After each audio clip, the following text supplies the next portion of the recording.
Hi there. Today I am talking about loft conversions. If you've got any questions about loft conversions and you'd like me to answer them, please pop them in the comments below. I'm Jane. I'm a chartered architect. I'm the founding director of iArchitect, and I specialise in helping homeowners of period property with potential turn them into beautiful, characterful homes that suit their modern lifestyle and protect the planet. So it's something I often get asked, is my loft suitable for a loft conversion? So there's a lot of different things to take into account. I'm going to cover 3 initial things to check, and if you've got any comments about loft conversions, anything perhaps you're thinking about, thumbs up if you're thinking about a loft conversion, and pop any questions you might have in the comments below. If you're watching the replay, that's not a problem. Put #replay, add your comments, and I will come back later and respond to your questions. Okay, so first of all, head height. So where your head is, and can you actually go up there, and is it going to make a space that you can get into and be able to move around in enough space for it to be a usable space for you? That's really the main thing with a loft conversion, is have you got enough head height? So there's 2 main places to consider. The first thing to consider is where your stairs are going to be, because there is no legal restriction on head height in the UK. So in theory, you could have a room that has a ceiling of like 1.5 meters and you're ducking down the whole time, and but legally there's no reason why you can't do that. But there is one place where there is a legal restriction on head height, and that is to your staircases. So under building regulations effectively manages the health and safety of buildings. So make sure that they are safe to use and healthy to live in and work in, spend time in and around. And the document K, which is the building regulations guidelines to protecting people from collision, so bashing their heads or falling, covers the head height, gives a minimum head height for staircases, and that is 2 meters. 2 meters is the minimum head height that you must have over a staircase. And so this is in the diagram 1.3. If you go and Google doc K, and if you look in that document and go and look at diagram 1.3, you'll see where it says 2 meters is the minimum head height.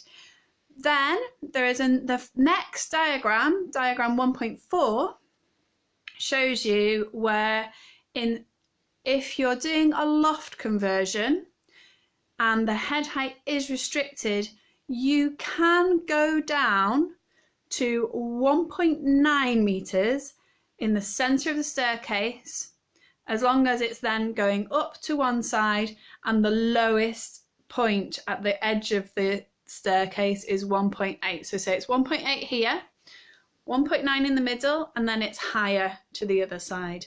I hope that makes sense. That is, go and have a look. Google.k, look at diagram 1.3. That is your where head height is restricted. That's the minimum you can go down to. So if you can't put a staircase in and achieve that head height over your stairs, then you can't do a loft conversion. Or that's not true. You can do a loft conversion, but you will have to raise the height of your roof. So it won't be strictly a loft conversion. It will be an extension, a top floor extension, whatever that top floor is for you, whether that's the first floor, the second floor, third floor. So if you have to do that, if you have to take the roof off and make it higher, you're going to have to get planning permission. That will be a planning permission. You can't increase the height of your roof without planning permission.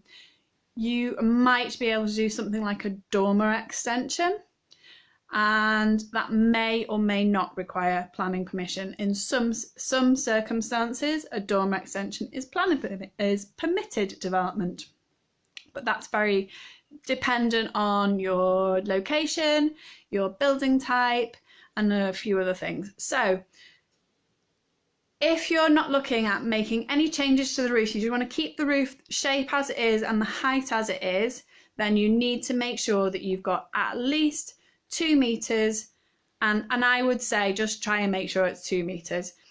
Yeah, you can go down that extra 100 mil in a limited way, but if you've got 2 meters, you're fine.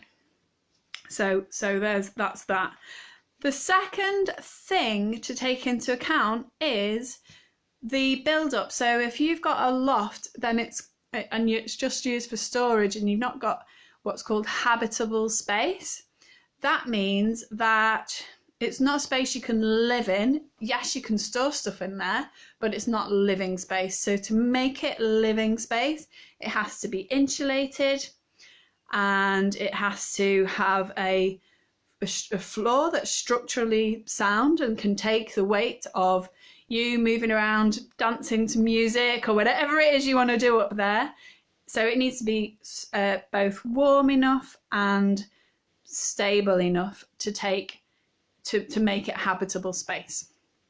So another measurement to take then is from the underside of your ceiling to the highest point of the roof, so the top of your ridge beam if you can. The ridge beam is where, so this is your roof, at the bottom is the eaves, and at the top, this point at the top, that's the ridge. And you'll find that you've got a beam that runs along in the middle, you've got your roof over the top, and there's a beam in there in the middle, that's the ridge beam.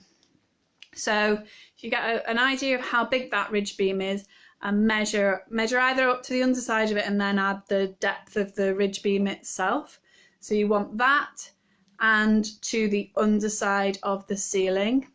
That will give you an idea of how much space you've got to play with if you are keeping the roof the height that it is currently and you're just working within the existing roof. So what do you need to do then? You need to think about the depth of the floor. So you may have somewhere around 75 to 100 mil at the moment. So you'll have most lofts that are storage lofts will have the ceiling, and if it's an older property, it'd probably be a lath and plaster ceiling, so about 20 mil, and then you'll have about 75 mil possibly ceiling joists. I've seen them thinner than that, I've seen them thicker than that, but 75 mil is quite a typical size. And then you might have some boarding on top that you've possibly put there yourself. Ideally, you should have some insulation in there, and to meet current regulations, you should have 300 mil of insulation on there. But you can discount that if you're considering the loft conversion, because you'll take all that out and you'll put your insulation within the slope part, so you won't have any insulation in the floor, or you can leave a piece, you can leave some if you want for acoustics, but you don't have to have that. So in the depth of the floor, the new floor, you're going to have the ceiling, whatever it is. Hopefully you don't need to pull it down, so it might stay as lath and plaster, and if you are, then you'll be keeping the existing ceiling joist. In between those, then you're going to need to put a new set of structure that will allow you to walk about safely, put furniture on there safely, jump around, do whatever it is you're planning to do up there. And I would very roughly estimate 200 to 250 mil, just a good decent amount. You can do these things sometimes in less than that, but you want a decent amount of depth to allow for all the parts that you need. So you've got the ceiling, you've got the new structural floor joists, and then you've got the floor boards and the finish on top. So you need to allow enough for that depth. And then the other place that you're going to lose head height is in the ceiling itself. So that where your new insulation, you're going to put new insulation underneath the slates or the tiles of your existing roof. Now, if your existing roof is in good condition, then you may want to keep that in place and not strip anything off and do everything internally, which is an option. If it is in poor condition, then that's a really good opportunity then to strip it all off, and you can put a much better, much more energy efficient build up, and either a new roof finish, or you can possibly reuse the existing slates and tiles and get possibly reclaimed to match in with those, or new, so that you're using the same materials. Or if you're looking to create, you don't want to go down planning permission route and you're just looking at a refurbishment rather than a replacement. So that's where you're going to lose head height in the new insulation. The new insulation is going to go within the depth of your roof, and you can do it with lots of different materials, but I would suggest that to make sure that you've got enough head height and to give you a bigger range of options and some more sustainable materials and healthier to use materials, I would allow around a 300, at least 350 mil thickness from the outside to the inside for that roof. And even depending on what sort of level of insulation you're looking for, you can go higher than that. You can get a thicker roof than that. It is possible to do it in less, but I'm just telling you kind of very rough estimates, and once you get down into the detail of those build-ups, then you can start to slim them down, depending on the decisions that you make. But as a very rough guide and a rule of thumb, then go better on the kind of generous side with the thicknesses, so that you can be sure that you've got the head height. If you allow 450 for the depth of the roof with the insulation, then if you can do it in 150, which is difficult, but it might be possible depending on what insulation materials you use and what energy performance requirements you're trying to meet, then you'll gain head height and you'll gain more usable space if you can slim it down. But if you start off saying, oh, well, I'll allow 150 here and 150 there, and actually you need 250 here and 400 there, then ultimately you're going to end up with less room than you initially thought. So it's much better to overestimate the depths of these things and then gain extra head height later on when you make your decisions.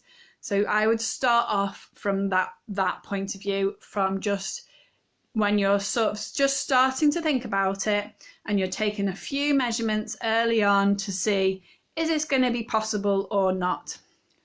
Annoying earbuds here keep falling out. So thumbs up if you're thinking about a loft conversion and these are useful for you. Final thing I was going to touch on now is views and natural light. So views because you're getting higher up. Well, actually, there are lots of other things to take into account. Things like fire safety, escaping from that extra height. There's a lot of knock-on effects of doing a loft conversion, and fire safety is a big thing, but I can cover that another point, or if anybody's got any questions about that, you can comment below and I can come back and answer those. But the next thing I was going to cover were views and light. So there are lots of different ways to get natural light into your loft space. So you can, there are three main ways really. If you've got a gable end, then you can put a standard window into the gable and you've got that at the side. You can also put a roof light in.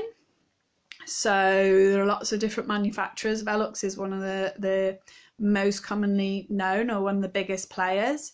And so the roof light, there are lots of different words for a roof light, and I can't think. Skylight is another one. Roof light, skylight. So that can go in, and that goes in within the plane of the roof. So it sits, it's a hole within your roof. Then the other way is to build a dormer, and you can have different shapes of dormers. You can build your dormer out of lots of different materials as well. So there's a lot of scope for putting your mark on the design of it and making it, suit your aesthetics.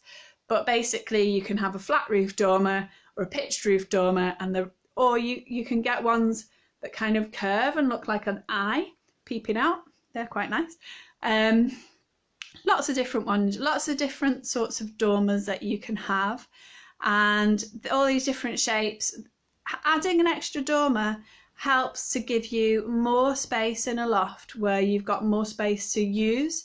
So if you've just got a roof light or a skylight within the slope of the roof, that doesn't necessarily add extra space, but it does give you more light. And there are some, Velux does one called, I think, the Cabrio balcony, and that opens up at the top, but it also opens up at the side, and it creates like a balcony effect, which they're really lovely. The only thing that you have to be conscious of when you're looking at adding extra windows is privacy for your neighbours, because that is the biggest key from a planning point of view. So when it comes to permitted development, there are situations where it is permitted to put a roof light in, and it's permitted even to build a dormer extension. But where it's not permitted, you would need to get planning permission for those things. And when you're looking for planning permission, one of the things that the planners will take into account is privacy of your neighbour. And what you can't do is negatively impact the privacy for your neighbour. So it's about carefully designing the locations and the heights of those so that you're not impacting the neighbour's privacy, but you're getting the views and the daylight that you want into that space. So these are all sort of things that need to be balanced up really and taken into account. So if you're thinking about a loft conversion, and you've got some ideas of what you'd like to do, maybe you've got some questions, thumbs up if you're considering a loft extension, and leave some comments below, and I'm happy to come in and see them. If you're watching live, leave your comments and I'll try and answer them now.